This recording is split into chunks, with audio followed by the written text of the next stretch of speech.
미국에서는 이란 말로 개망신 당하지 않는 법. 미국을 소개하는 영상들이 SNS와 유튜브에 엄청나게 돌아다닙니다. 저도 약 17년 전인 2007년에 미국의 사회와 문화에 대한 영상을 만들려고 시도를 했었습니다. 그리고 시나리오를 작성하고 영상 녹음까지 했었습니다. 그러나 그 영상을 유튜브 채널에 업로드할 수가 없었습니다.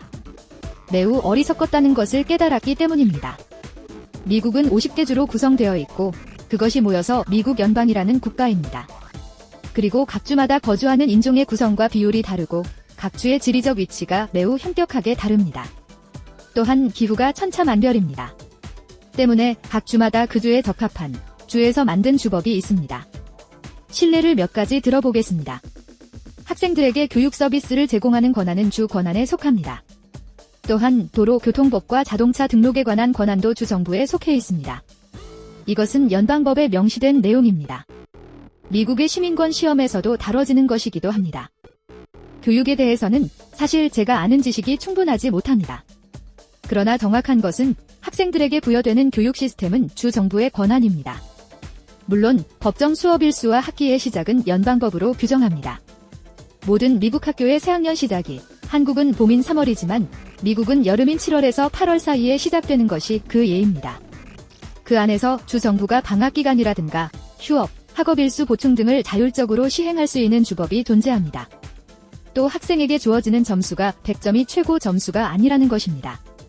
이 100점은 페이퍼 테스트에 의한 최고 점수이고 이 점수에 학과목 담당 교사가 학생에게 추가로 부여하는 점수가 있습니다. 그래서 학생의 학과 점수가 100점도 되고 120점도 되고 150점도 되기도 합니다. 이런 점수는 공식적으로 인정되는 점수입니다. 그래서 학생들이 페이퍼 테스트에서 점수가 약간 낮더라도 학교 생활이나 학습 태도에 따라서 담당 선생님의 권한으로 더 높은 점수를 받을 수 있습니다.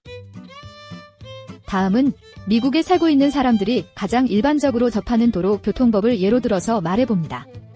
대부분의 가정에 한 대 이상의 자동차를 소유하고 있는 나라가 미국입니다.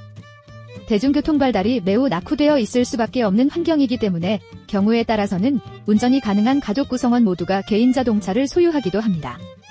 그러면 우선 캘리포니아의 도로 시스템에 대해서 말해보겠습니다. 기본적으로 캘리포니아 도로는 중앙에 2개의 노란색 실선, 중앙분리대가 설치된 곳, 그리고 중앙에 노란색으로 점선과 실선으로 구획된 안전지역이 만들어져 있습니다. 안전지대 안에서는 자동차의 주행이 금지되어 있습니다.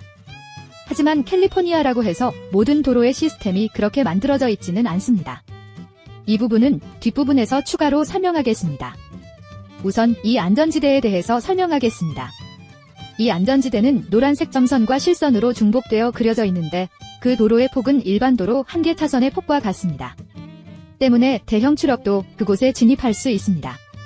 이 안전지대의 용도는 신호등이 없는 위치에서 좌회전이나 유턴을 하고자 하는 차량이 이 안으로 들어가서 대기하고 있다가 안전하다고 판단되면 좌회전이나 유턴을 할 수 있습니다. 또 이러한 안전지대가 설치된 도로에서 작은 도로나 쇼핑몰로 진입하기 위하여 좌회전하거나 유턴을 하고자 하는 모든 차량은 일단 이 노란선 도로 안으로 들어간 후에 좌회전을 해야만 합법입니다. 그리고 반대로 쇼핑몰이나 신호등이 없는 도로나 장소에서 좌회전하여 큰 길로 진입하려는 차량들도 진입하려는 큰 도로에 설치된 이 안전지대에 우선 진입해야 합니다. 물론 양측에서 자동차가 주행하지 않아서 안전할 경우는 노란색 안전도로에 진입하지 않고 곧 바로 주행도로로 진입할 수 있습니다. 또 다른 용도는 대형 트럭이나 배달 차량이 가게에 제품을 배달해야 하는데 그 가게가 위치한 곳의 주차장이 좁을 때 이 안전지대에 차량을 정차해두고 배달할 물건을 하차하기도 합니다. 그런데 캘리포니아만이 아니라 미국의 모든 주에는 매우 많은 시 정부가 있습니다. 캘리포니아에도 LA시 말고도 자치권을 행사할 수 있는 여러 개의 시가 있습니다.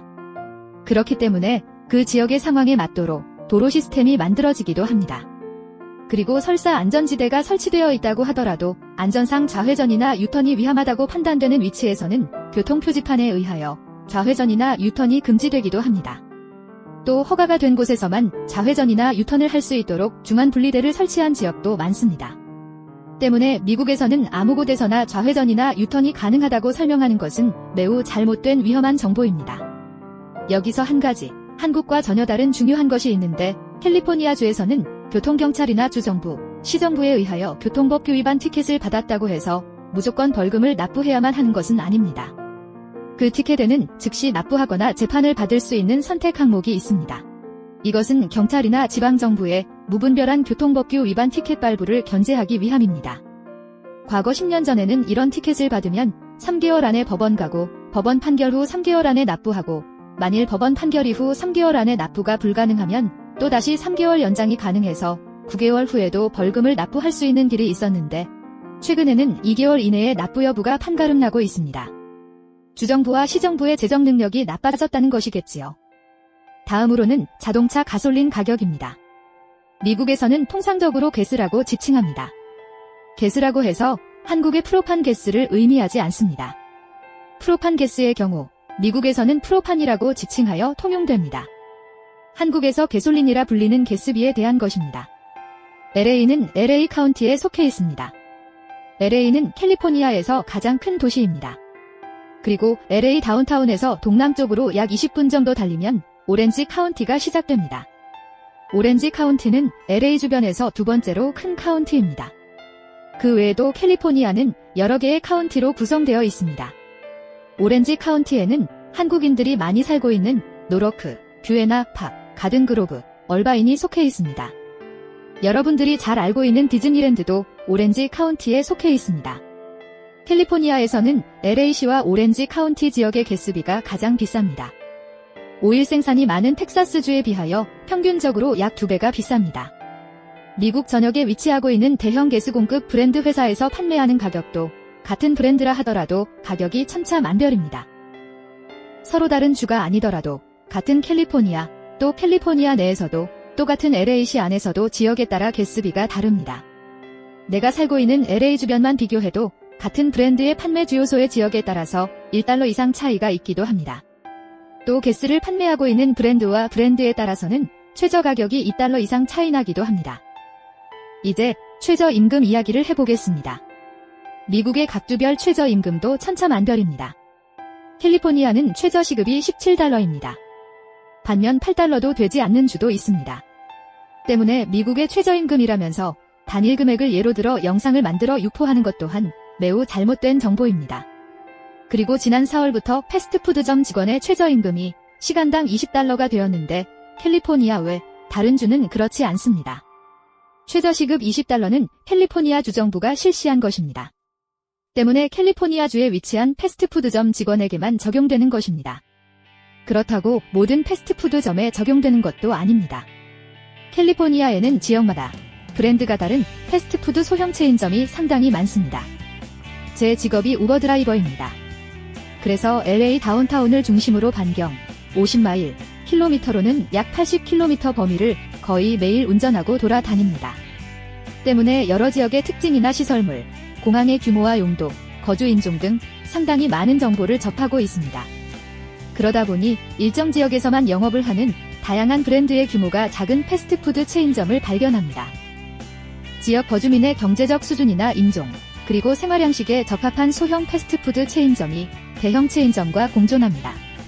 그렇기 때문에 고용된 직원이 일정 인원 이상인 유명한 대형 패스트푸드점인 맥, 칼스, 잭인더, 인앤아웃 등 대형 패스트푸드점의 직원에게만 적용되는 것이 최저시급 $20입니다. 이런 것을 제대로 모르는 크리에이터들이나 정보 전달자들이 미국의 모든 주에서 또는 캘리포니아의 모든 패스트푸드점 직원에게 적용되는 것처럼 영상을 제작하여 유포하는 매우 잘못된 경우가 많습니다. 이것은 외국인들에게 매우 잘못된 정보를 전달하는 결과를 가져오고 이 잘못된 정보에 의하여 국민들이 자국의 정부에게 최저시급 인상을 요구하게 되고 그것은 부작용을 일으켜 사회적인 문제로 나타나고 결국은 사회적 혼란을 야기시키는 것입니다. 마지막 정리를 합니다. 그렇기 때문에 이 영상을 보신 구독자 여러분들은 미국에서는 이라는 타이틀의 영상을 보시거나 또는 설명을 들으시면 전부 믿어서는 안 됩니다. 제가 미국 LA에 살고 있지만 만일 우버드라이버를 하지 않았다면 LA 다운타운이나 코리아타운 그리고 유명한 관광지 몇 곳 정도 밖에 가본 일조차 없을 겁니다. 그런데 캘리포니아가 어쩌고 텍사스가 어쩌고 미국이 어쩌고 하면서 영상을 만든다면 과연 얼마나 올바른 정보를 전달할 수 있겠습니까? 단적인 예를 들자면 LA 주변에 여러 개의 공항이 있는데 국내와 해외에 운항 스케줄이 있는 비행기가 이착륙할 수 있는 공항이 있고 전세기와 레저용 잠자리 비행기 전용 비행장이 있습니다. 이런 것을 설명할 수 있는 LA 거주민은 거의 없을 겁니다. 그러나 저처럼 우버 드라이버를 하면서 얻은 정보를 이용하여 캘리포니아에서는 이라는 식으로 특정 지역을 지칭해서 설명하는 영상은 100%는 아니지만 최소한 90% 이상은 믿으셔도 됩니다. 그러니 제 영상을 보신 뒤로는 미국에 대하여 또는 각주에 대하여 제대로 된 정보를 쏟아내실 수 있는 안목이 생기시면 좋겠습니다. 감사합니다.